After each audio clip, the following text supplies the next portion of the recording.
इमरान खान के साथ नारवा सलूक क्यों? फातिमा भुट्टो का सख्त रद्द-ए-अमल।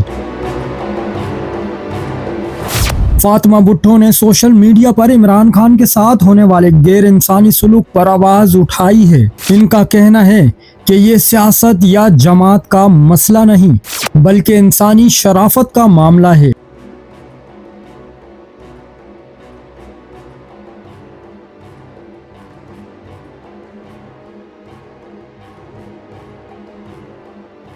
साबिक वजीर आजम को अंधेरे में रखकर दबाया नहीं जा सकता।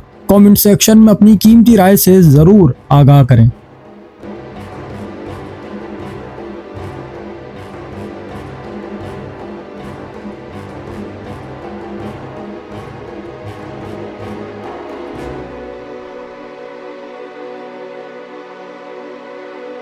चैनल को सब्सक्राइब करें, फॉलो करें, वीडियो को लाइक और शेयर करें। शुक्रिया।